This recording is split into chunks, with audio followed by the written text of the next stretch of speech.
Okay, तो question number 36 पे अब हम आई होप आपने पुरानी वीडियो सारी अच्छे से देखी होगी। नहीं देखी तो सारी प्लेलिस्ट देख लो इसकी पहले तो। ओके, चलो हम स्टार्ट करते हैं यहाँ पे।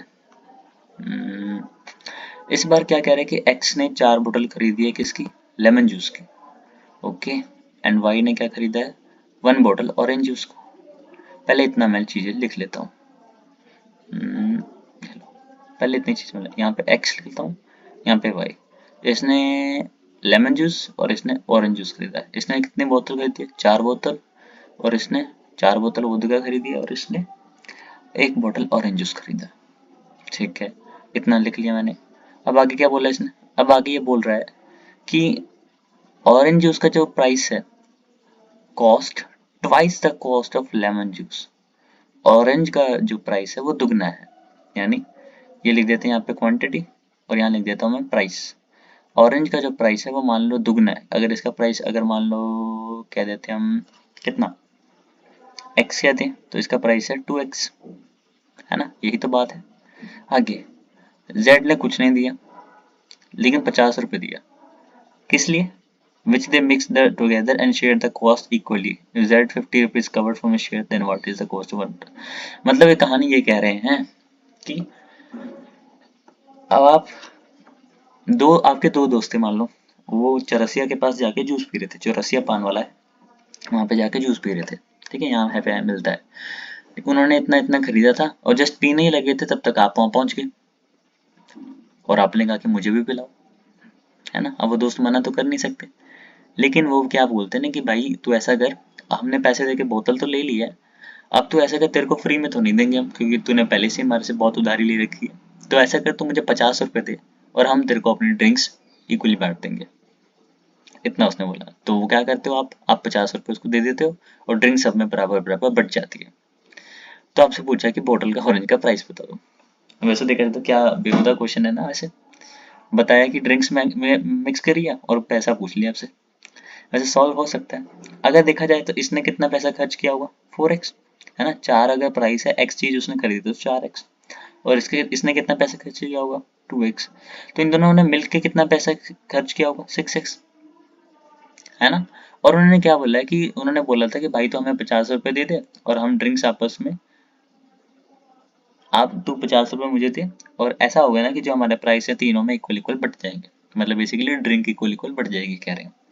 अच्छा, अगर 6x है इसका प्राइस, प्राइस कह लो या क्वांटिटी जो भी 6x बनी, टोटल प्राइस इन्होंने स्पेंड किया। अब ये कह रहे हैं कि क्या बोला इन्होंने क्वेश्चन में, यहाँ पे इन्होंने बोला है कि ये चीज क्या होगी, इक्वली डिवाइड हो जाएगी। Share the cost equally, share the cost equally, यानी ये जो कॉस्ट है ना वो इक्वली शेयर हो जाएगा। तो कर दो इक्वली शेयर। इक्वली अगर 3 लोगों में इक्वली शेयर करोगे तो कितना होगा, सबके पास 2x जाएगा। यानी x के पास भी cos 2x चला गया, y के पास भी cos 2x चला गया और z के पास भी cos 2x चला गया। लेकिन क्वेश्चन क्या कह रहा है कि z के पास 2x नहीं गया है, z ने कितना पैसा दिया इसके लिए, इसके लिए z ने दिया 50। यानी 2x की वैल्यू कितनी हुई, 50, और x की वैल्यू कितनी हुई, 25। x की वैल्यू 25 है तो आपसे पूछा है क्या, ऑरेंज की बोतल का प्राइस बता दो। तो ऑरेंज की बोतल का प्राइस कितना है, y का प्राइस कितना है, ओ सॉरी ऑरेंज की प्राइस कितना है, 2x, यानी 2 इंटू 25, दैट इज 50।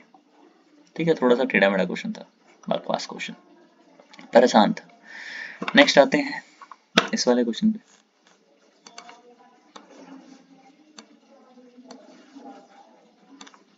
चलो, यहाँ क्या पूछ रहा है, 37 नंबर क्वेश्चन। 37 नंबर क्वेश्चन में कह रहा है कि 10 साल पहले माँ और बच्चे की उम्र थी 3:1। तो मैंने कह लेता हूँ कि यहाँ पे पहले प्रेजेंट ईयर थी कुछ, ये प्रेजेंट ईयर का कुछ इनका रेशो रहा होगा। इससे 10 साल पहले, 10 साल पहले माँ और बेटी का जो ईयर का रेशो था वो था 3:1। और कह रहे हैं आज से 10 साल बाद, आज से 10 साल बाद माँ और बेटी की एज का रेशो हो जाएगा 13:7। ये इन्होंने बोल दिया। अब बता दो प्रेजेंटेशन की। अच्छा, अगर मेरे को बताओ, दो पर्सन है, एक की बीज है, एक की एज है 20, एक की एज है 21। 2 साल बाद, 2 साल बाद इसकी एज क्या होगी, 22। इसकी एज क्या होगी, 23। यहाँ इनकी एज के बीच में गैप कितना है, 1 का। और आप देखोगे यहाँ भी इनकी एज का गैप कितना है, 1। मतलब कितने भी साल हो जाए दोनों की एज का गैप सिमिलर ही रहना चाहिए। तो यहाँ पे गैप देखा जाए कितने साल का है, 2 साल का, लेकिन यहाँ गैप देखा जाए कितने साल का है, 6। ऐसा कैसे हो सकता है जब ये सेम ही पर्सन है और सेम ही साल का हम डिफरेंस देख रहे हैं आज से 10 साल बाद? तो इनकी एज का डिफरेंस भी कितना रहना चाहिए, सेम ही रहना चाहिए हमेशा, पर ये तो सेम है नहीं, तो हमें सेम बनाना पड़ेगा। तो सेम कैसे बनेगा, सेम कैसे बनेगा?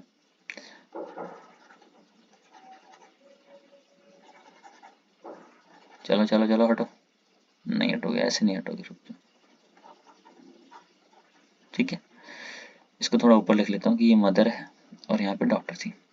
तो सेम बनाना पड़ेगा, यानी अगर यहाँ गैप 6 है तो मुझे यहाँ भी 6 बनाना पड़ेगा। तो 6 कैसे बनेगा, अगर इसको मैं 3 से मल्टीप्लाई करता हूँ 6 बनेगा। यहाँ किया 3 से मल्टीप्लाई तो मुझे यहाँ भी करना पड़ेगा और यहाँ भी, क्योंकि ये रेशो है, एक जगह चेंज करोगे तो सब जगह। तो ये मेरा क्या बन जाएगा, ये मेरा क्या बन जाएगा, 3 इंटू 3 9।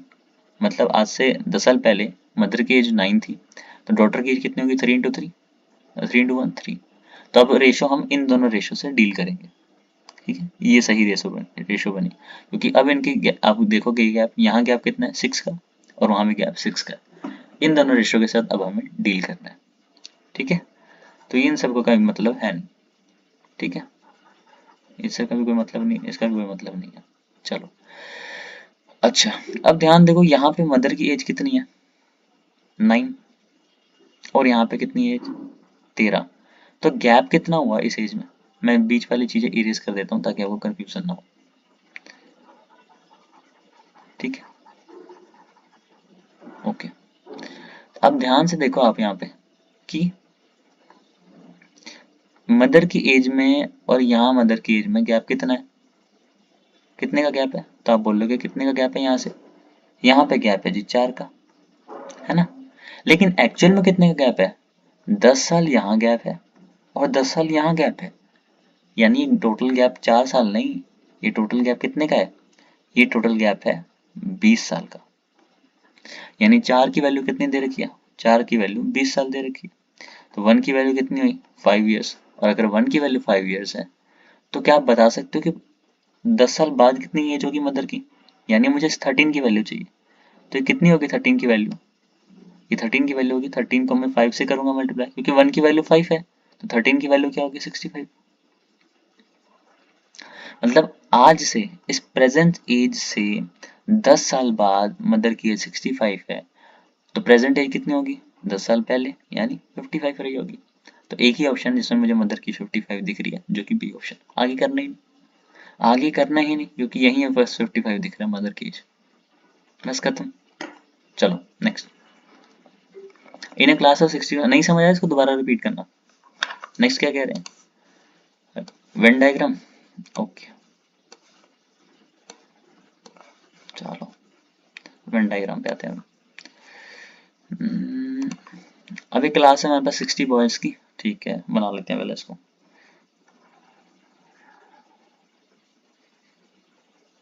एक ये सर्कल बना लेता हूँ और एक दूसरा बना लेता हूँ, ये ऐसे। हम्म, हम्म, हम्म,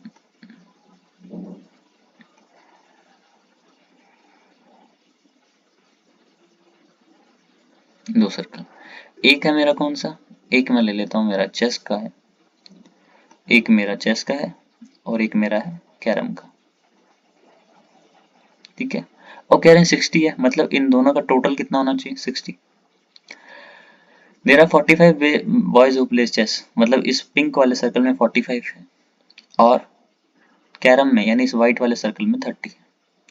if every boy of the class plays at least one of the two, मतलब हर एक बच्चा कोई ना कोई गेम खेल रहा है। Then how many boys play carrom only, carrom only मतलब आपसे पूछा ये वाला रीजन, ये वाला रीजन पूछा है बस। अच्छा यहाँ पे अगर मैं देखूं, ये चेस वाले हैं और ये कैरम वाले हैं, इनका सम कितना आ रहा है, इनका सम आ रहा है कितना 75। लेकिन क्वेश्चन का कह रहा है कि टोटल कितने हैं 60, तो कितने का गैप आ रहा है देखोगे, तो 75 माइनस 60 आप बोलोगे कितना, 7 6 15। ये 15 का गैप क्यों आ रहा है, ये गैप इसलिए आ रहा है क्योंकि ये वो बच्चे हैं जो दोनों गेम खेल रहे हैं और ये 2 बार काउंट हो गया, यानी ये पक्का यहाँ पर रहे होंगे, क्योंकि ये वही एरिया जहाँ पे बच्चे चेस भी खेल रहे हैं और कैरम भी खेल रहे हैं, है ना। एक्चुअल में बच्चे तो 60 हैं, लेकिन हम जोड़ रहे हैं तो बच्चे कितने आ रहे हैं 75। क्यों 75 आ रहे हैं? क्योंकि हमने एक ही बच्चे को 2 बार काउंट किया है इसलिए। तो 15 बच्चे को 2 बार कौन काउंट होंगे? ये वाले, क्योंकि ये चेस में भी आ रहे हैं और कैरम में भी आ रहे हैं। अच्छा, पूरे कैरम में अगर 30 है, इस पूरे कैरम में अगर 30 है, इस पूरे व्हाइट वाले सर्कल में अगर बच्चे 30 हैं, और ये पूरे व्हाइट वाले सर्कल में 30 है और इस वाले में 15 है, तो आप शेडेड वाला बता सकते हो कैसे आएगा? 30 में से अगर 15 माइनस करोगे तो आपका शेडेड वाला रीजन आएगा, यानी कितने? ये आएंगे आपके पास 15 बच्चे, यानी सी ऑप्शन आपका करेक्ट हो जाएगा। ठीक है, सी ऑप्शन आपका करेक्ट। कोई फॉर्मूला याद करने की जरूरत नहीं इसमें, जस्ट चीजें सोचो आप। नेक्स्ट आते हैं यहाँ पे, ये तो बड़ा ही आसान क्वेश्चन है। देखो, सिंपल इंटरेस्ट का फॉर्मूला क्या होता है? इस बार 2 इंटरेस्ट है, आपको बेसिकली लिख के दिखाता हूँ करना कैसे। फॉर्मूला लिख देता हूँ। टोटल टोटल एस आई कितना आया? टोटल एस आई कैसे आएगा? 2 बार है ना, तो एक बार P into R1 into T same है upon 100, P into R2 into T upon 100। इस फॉर्मूले में करो, एक बार P दोनों में सेम ही है, R डिफरेंट है, T सेम ही है, तो यहाँ पे मुझे करूँगा टोटल मेरे पास कितना आया, ये कितना 405। अब देखो ये वाला 100 में एलसीएम लेके 100 कॉमन आएगा और ये उधर जाकर मल्टीप्लाई होगा, तो मैं 100 यहाँ लिख देता हूँ। P मुझे निकालना है तो मैं P यहीं रहने दूंगा, ठीक है, दोनों में से कॉमन आएगा। टी मेरा कॉमन है, टी बाहर आ जाएगा, और वो टी क्या है 4 ईयर्स है, और वो 4 यहाँ से नीचे आएगा यहाँ पे। ठीक है, अब बचा यहाँ पे R1 और R2। R1 कितना है मेरे पास 4%, R2 5%, यानी यहाँ पे ऐड करके 9% आएगा, और उस 9% को मैं यहाँ लिख सकता हूँ 9। तो ये मेरा हो जाएगा P। तो ये कटा किस पे 45 पे, ये कटा 25 पे, 25 5 125, 12 25 100 112, यानी ये वाला। इस तरीके से आपको पेपर में ना पता कितना लिखना होता है, बस पेपर में आपको इतना लिखना है, बाकी सब कहानी आपके दिमाग में चल रही होनी चाहिए। इस तरीके से क्वेश्चन 75 80 अटेम्प्ट होंगे, वरना ऐसे नहीं हो पाएंगे। नेक्स्ट 40 क्वेश्चन, अब ये काफी आसान है। कितने मेन है? 12 मेन है, 8 घंटे पर दिन काम कर रहे हैं, 10 दिन काम करेंगे तो हमारी वॉल बिल्ड होगी।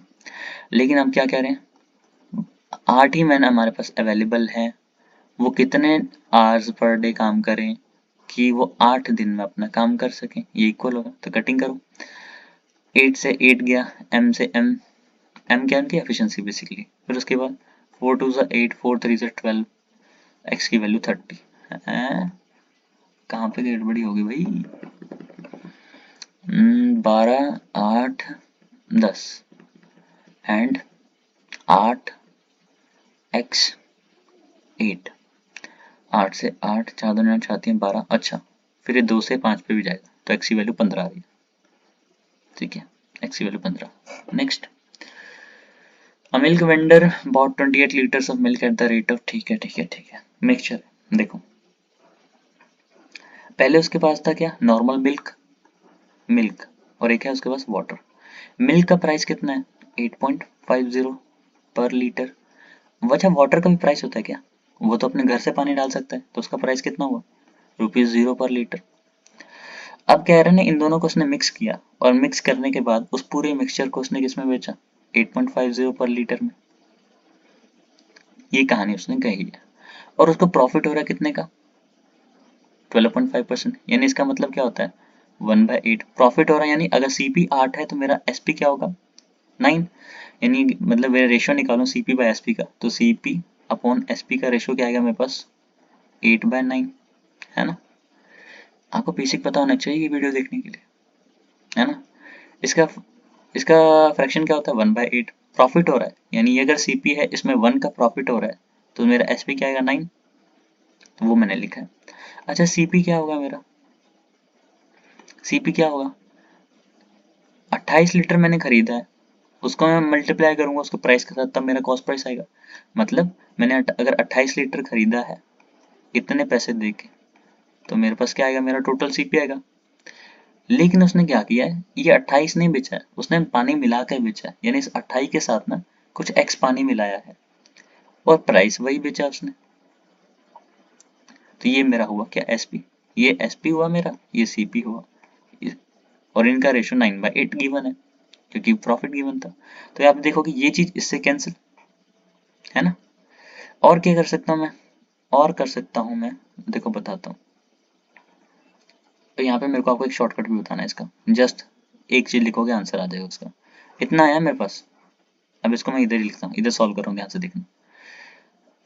इस 28 x को मैं वैसे भी लिख सकता हूँ कि 28/28 प्लस x अपॉन 28, और इस 8/9 को भी लिख सकता हूँ मैं क्या, 8/8 प्लस 1/8, है ना। तो ये कैंसिल होके 1 प्लस एक्स बाय 28, और ये क्या उसके 1 प्लस 1/8। तब देखो कि 1 से 1 भी कैंसिल, मेरे पास अब क्या बचा यहाँ पे, अब बच रहा है मेरे पास यहाँ पे x upon 20 equals to 1/8। x upon 20 नहीं है, ये 28 है, 28। तो x की वैल्यू क्या है, 28/28। तो जस्ट आप इतना भी लिख के सॉल्व कर सकते हो पेपर। मतलब ये सब जो मैंने कहानी लिखी इतनी बड़ी सी, वो लिखने की जरूरत नहीं है आपको, पेपर में बस इतना लिखना है। ये 28 है क्या, 28 क्या था, क्या था 28, जितना उसने क्वांटिटी परचेज किया, देखो जितना उसने यहाँ पे क्वांटिटी परचेज किया, क्वांटिटी, ठीक है। और ये 8 क्या है, 8 क्या है, सीपी, 9/8 था ना, इसका नीचे वाला 8 वो नीचे रखो, कितना लीटर उसने खरीदा है वो ऊपर लिखो, जस्ट डिवाइड करो, 4 दूनी 8, 4 7 28, यानी 3.5 आंसर आ रहा है मेरा। ठीक है, नेक्स्ट इतना करें या नेक्स्ट मैं करा दूं मैं, नेक्स्ट चलो मैं नेक्स्ट वीडियो में कराऊँ, ये करा ही देता हूँ अभी यहीं पे। ठीक है, वेट करो।